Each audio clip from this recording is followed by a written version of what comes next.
The darkness arrived at approximately 2047 local time. 3 hours later, Zethra was still standing at the window, her obsidian skin mapped by frantic, pulsing silver veins. On the sagging floral couch, Weston Birch lay motionless. His chest rose and fell with a rhythmic, terrifying slow-motion precision. But the terror kept her upright.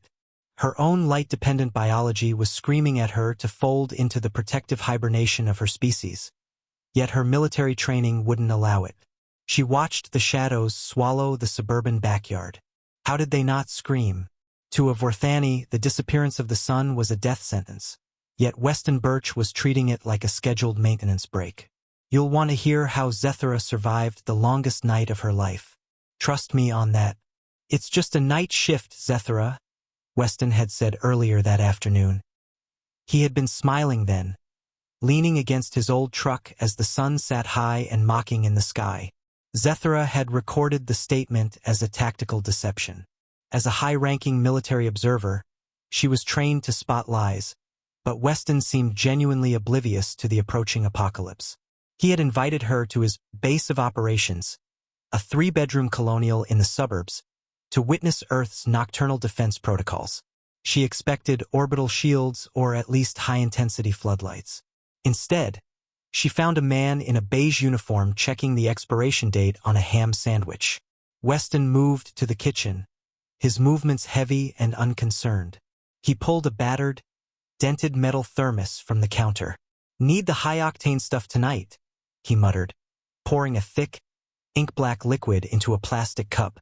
Weston noticed the silver lines on her neck glowing like neon tubes, but he figured it was just her way of sweating. He offered her a cup, but Zethra recoiled as if he'd offered her liquid uranium. To her, the Death Wish coffee smelled like industrial-grade pesticide. She began calculating the exact rate of photon decay as the sun dipped below the tree line. Pop! Weston cracked open a canister of sour cream and onion Pringles. The sound was like a gunshot in the quiet house. Zethra's silver veins flared white. Nearby, a small plastic box sat on the side table, ticking with mechanical malice. "What is that emergency alert device?" Zethra asked, pointing at the alarm clock. "That?" Weston yawned. "Just my backup, in case I nod off." The light didn't just fade. It vanished. In the Vorthani home system, 3 suns ensured constant golden vigilance. On Earth, the world simply turned its back on the light. Night was a predator with no teeth and infinite hunger. "Weston," Zethra whispered, her voice tight with the effort of staying conscious. "What is this dark period officially designated in your military manuals?" "Night," Weston said, rubbing his eyes. "And the duration?" 8 to 16 hours, depending on the season. Zethra's internal processor felt like it was melting. 8 hours of total sensory deprivation. "You leave the planet undefended for half of its rotation?" she hissed. "I wouldn't say undefended," Weston replied, gesturing vaguely at the sleeping golden retriever on the rug. "Barnaby hears everything." Weston settled into his second mundane anchor, a plaid recliner that smelled faintly of old wool and cedar. He leaned back, the chair groaning under his weight, and let out a long, jaw-cracking yawn. Zethra stood rigid, her silver veins pulsing with a rhythmic, frantic intensity. She was mid-calculation, evaluating the tactical risk of Weston's contagious lethargy and whether his yawning was a form of subvocalized surrender to the darkness, when a sudden, cold tremor raced through her primary light cortex. Her silver veins flared into a blinding, painful white. Her biology was attempting to force an emergency hibernation override against the crushing weight of the Earth night. Her atmospheric processor emitted a sharp, final trill. It displayed a message she had never seen before: conditions outside acceptable parameters. Good luck. The device went dark, leaving her alone in the gloom with a man who had effectively turned off his brain. She realized that on this planet, the environment didn't just try to kill you. It tried to put you to sleep first. Weston was out. Scanned. 12 flickered on Zethra's wrist. Subject entered unconscious state. Duration: 8+ hours. No distress detected. She watched in horrified fascination as the golden retriever, Barnaby, hopped onto the recliner and curled up against Weston's legs. They were sharing unconsciousness with an apex predator.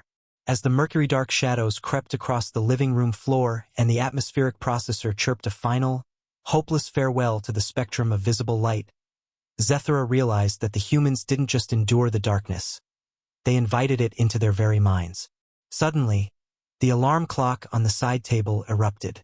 It wasn't an emergency alert from a central command. It was a mechanical scream designed to shatter the very peace Weston had sought. He had said it himself. The emergency alert device wasn't for an invasion. It was a tactical override to reclaim his own mind from the abyss. Weston fumbled in the dark, his hand slapping the clock into silence. He blinked, looking up at Zethra's glowing, terrified form. He didn't reach for a weapon. He didn't even stand up. Instead, he pulled a knitted throw blanket from the back of the chair and held it out. "You look like you're freezing, Zethra," Weston said softly.